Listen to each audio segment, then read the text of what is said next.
ചെമ്പൻ തലമുടിക്കാരുടെ കൂട്ടം. കഴിഞ്ഞ ശരൽക്കാലത്തിലെ ഒരു പ്രഭാതം. ചെമ്പിച്ച തലമുടിയുള്ള ഒരു മധ്യവയസ്കനുമായി സംസാരിച്ചു കൊണ്ടിരിക്കുകയായിരുന്നു ഷെർലക് ഹോംസ്. അപ്പോഴാണ് ഞാൻ കടന്നു ചെന്നത്. വരൂ വാട്സൺ, ഹോംസ് എന്നെ ക്ഷണിച്ചു. ഇദ്ദേഹത്തിൻ്റെ പ്രശ്നം പരിഹരിക്കാൻ നിങ്ങളുടെ സഹായം കൂടി വേണ്ടിവരും. ഹോംസിൻ്റെ കേസുകൾ രസകരങ്ങളാണ്. ഇദ്ദേഹത്തിൻ്റെ കേസന്വേഷണ രീതി എന്നെ പലപ്പോഴും അത്ഭുതപ്പെടുത്തിയിട്ടുണ്ട്. ചെമ്പൻ നിറമുടിക്കാരൻ്റെ പ്രശ്നം എന്തെന്നറിയാനുള്ള ആകാംക്ഷയോടെ ഞാൻ അടുത്തു കണ്ട ഒരു സെറ്റിയിലിരുന്നു. മിസ്റ്റർ ജാബേസ് വിൽസൺ, നിങ്ങളുടെ വിചിത്ര അനുഭവങ്ങൾ വിവരിക്കൂ. ഡോക്ടർ വാട്സണും കേൾക്കട്ടെ, ഹോംസ് പറഞ്ഞു. ഞാൻ വിൽസനെ ശ്രദ്ധിച്ചു. സാധാരണക്കാരനായ ഒരു ബ്രിട്ടീഷ് കച്ചവടക്കാരൻ്റെ രൂപവും ഭാവവുമായിരുന്നു അയാൾക്കുണ്ടായിരുന്നത്. നല്ല തടി, പ്രസന്ന മുഖം.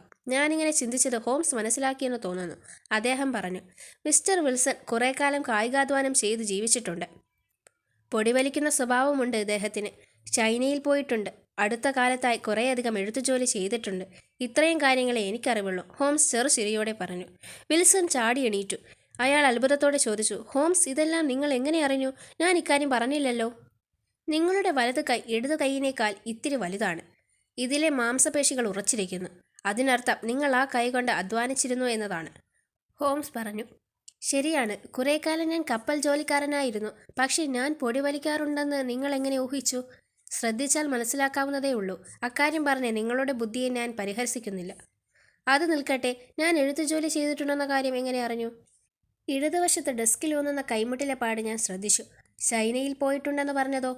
നിങ്ങളുടെ വലത്തെ കൈയിൽ പച്ച കുത്തിയിട്ടുള്ളത് ഞാൻ കണ്ടു. ആ മത്സ്യത്തിൻ്റെ രൂപം പച്ച കുത്തുന്ന രീതി ചൈനയിലേ കാണാറുള്ളൂ. കൂടാതെ നിങ്ങളുടെ വാച്ചിൻ്റെ ചെയിനിൽ ഒരു ചൈനീസ് നാണയം തൂങ്ങിക്കിടക്കുന്നത് കൂടി ശ്രദ്ധിച്ചപ്പോൾ നിങ്ങൾ ചൈനയിൽ പോയിട്ടുണ്ടാവുമെന്ന് ഞാൻ അനുമാനിച്ചു. വിൽസൺ പൊട്ടിച്ചിരിച്ചു. അത് ശരി, നിങ്ങൾ എന്തോ വലിയ കാര്യം ചെയ്തതായി ഞാൻ വിചാരിച്ചു. കാരണം വിശദമാക്കിയത് കൊണ്ടാണ് സംഗതി നിസ്സാരമെന്ന് നിങ്ങൾ വിചാരിച്ചത്, ഹോംസ് പറഞ്ഞു. അത് നിൽക്കട്ടെ, നമുക്ക് കാര്യത്തിലേക്ക് കടക്കാം. ജാബീസ് വിൽസൺ ഒരു പത്രക്കടലാസ് എടുത്ത് എന്നെ കാണിച്ചു. അതിലെ ഒരു പരസ്യമായിരുന്നു വിൽസൺ ചൂണ്ടിക്കാട്ടിയത്. ചെമ്പൻ മുടിക്കാരുടെ സംഘത്തിലേക്ക് ആവശ്യമുണ്ട്. അമേരിക്കയിൽ പെൻസിൽവേനിയയിലെ പരേതനായ ഹോപ്കിൻസിൻ്റെ വിൽപത്രമനുസരിച്ച് രൂപീകരിക്കപ്പെട്ട ചെമ്പൻ മുടിക്കാരുടെ സംഘത്തിലേക്ക് ജോലിക്ക് ആളെ ആവശ്യമുണ്ട്. ആഴ്ചയിൽ 4 പവൻ ശമ്പളം. ചെമ്പിച്ച തലമുടിയുള്ള ആരോഗ്യവാന്മാർക്ക് അപേക്ഷിക്കാം. താൽപ്പര്യമുള്ളവർ തിങ്കളാഴ്ച 11 മണിക്ക് ഫ്ലീറ്റ് സ്ട്രീറ്റിലെ പോപ്സ്കോട്ട് 7-ാം നമ്പർ മുറിയിലെത്തി ഡങ്കൻ റോസിനെ നേരിൽ കാണുക. ഇതായിരുന്നു പരസ്യം. 2 മാസം മുമ്പായിരുന്നു ആ പരസ്യം മോർണിംഗ് സ്റ്റാർ ദിനപത്രത്തിൽ വന്നത്. ജാബീസ് വിൽസൺ ഒന്ന് നിവർന്നിരുന്നു. അയാൾ പറഞ്ഞു, ഈ പരസ്യത്തിൽ നിന്നാണ് സംഭവങ്ങളുടെ തുടക്കം. അയാൾ വിശദീകരിച്ചു. സർ കോബർഗ് ജംഗ്ഷനിൽ സ്വർണ്ണപ്പണയത്തിൽ വായ്പ നൽകുന്ന ബിസിനസ്സാണ് എനിക്ക്. വലിയ മെച്ചമൊന്നുമില്ല. ഞാൻ വിവാഹിതനല്ല. അതിനാൽ കഷ്ടിച്ച് കഴിഞ്ഞുകൂടുന്നു എന്ന് മാത്രം. കുറച്ചുനാൾ മുമ്പ് എന്നെ ജോലിയിൽ സഹായിക്കാൻ സ്പോൾഡിംഗ് എന്നൊരാൾ കൂടിയെത്തി. പകുതി ശമ്പളത്തിൽ ജോലി ചെയ്യാൻ അയാൾ തയ്യാറായിരുന്നു. 2 മാസം മുമ്പ് സ്പോൾഡിംഗ് ഈ പത്രക്കടലാസുമായി എൻ്റെ അടുക്കൽ ഓടി വന്നു. മിസ്റ്റർ വിൽസൺ, നിങ്ങളുടെ മുടിക്ക് ചെമ്മൻ നിറമാണല്ലോ. ഈ ജോലിക്ക് അപേക്ഷിക്കരുതോ? അയാൾ ചോദിച്ചു. ഞാൻ പുറത്തധികം ഇറങ്ങി നടക്കാത്ത മനുഷ്യനാണ്. വീട് വിട്ട് പുറത്തു പോകാൻ എനിക്കിഷ്ടമില്ല. എങ്കിലും ചെമ്പൻ മുടിക്കാരുടെ സംഘം എന്തെന്നറിയാൻ എനിക്ക് ആകാംക്ഷയായി.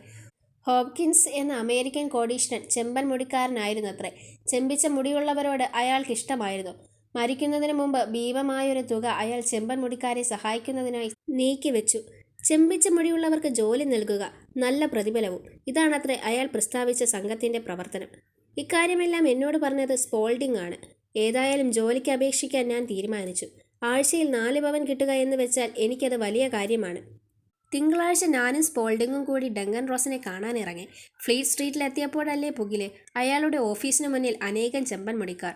മുഴുവൻ മുടിയും ചെമ്പിച്ചവർ, പാതി ചെമ്പിച്ചവർ, ചാരനിറമുള്ള മുടിക്കാർ, അങ്ങനെ പല വിധത്തിൽപ്പെട്ട ആളുകൾ ഉണ്ടായിരുന്നു അവിടെ.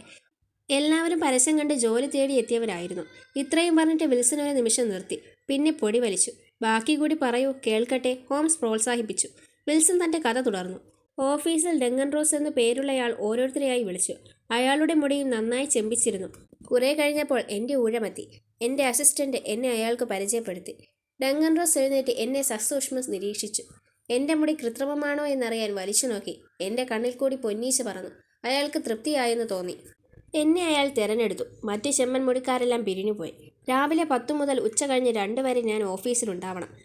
എങ്ങും പോകരുത്. ഇടയ്ക്ക് പുറത്തിറങ്ങിയാൽ ജോലിയിൽ നിന്ന് പിരിച്ചുവിടും. ഞാൻ സമ്മതിച്ചു. എൻ്റെ ജോലി എന്തായിരുന്നെന്നോ? എൻസൈക്ലോപീഡിയ പകർത്തി എഴുതുക. പിറ്റേന്ന് മുതൽ ഞാൻ ജോലി തുടങ്ങി. മാനേജർ ഡങ്കൻ റോസ് അല്പനേരം എൻ്റെ ജോലി ശ്രദ്ധിച്ചതിനു ശേഷം പുറത്തേക്ക് പോയി. എ എന്ന അക്ഷരത്തിൽ തുടങ്ങി ഞാൻ വിശ്വവിജ്ഞാനകോശം പകർത്താൻ ആരംഭിച്ചു. വിചിത്രമായ ജോലി. എങ്കിലെന്താ, ശമ്പളം കിട്ടുമല്ലോ എന്നോർത്ത് ഞാൻ പറഞ്ഞ സമയം മുഴുവൻ പുറത്തിറങ്ങാതെ പണി ചെയ്തു. ശനിയാഴ്ച മാനേജരെത്തി എനിക്ക് ശമ്പളം തന്നു. അങ്ങനെ 2 മാസം കഴിഞ്ഞു. ഞാൻ എഴുതിയ കടലാസുകൾ കൊണ്ട് ഒരു ഷെൽഫ് നിറഞ്ഞു. ഇന്ന് രാവിലെ പതിവ് പോലെ 10 മണിക്ക് ഞാൻ ഓഫീസിൽ പോയി. വാതിൽ അടച്ചിട്ടിരുന്നു. വാതിലിൽ ചെറിയൊരു ബോർഡ് തൂങ്ങിക്കിടപ്പുണ്ടായിരുന്നു. ഇതിൻ്റെ തുടർഭാഗം അടുത്ത വീഡിയോയിൽ വരുന്നതായിരിക്കും. ഈ വീഡിയോ ഇഷ്ടമായ ലൈക്ക് ചെയ്യുക, ഷെയർ ചെയ്യുക, സബ്സ്ക്രൈബ് ചെയ്യുക.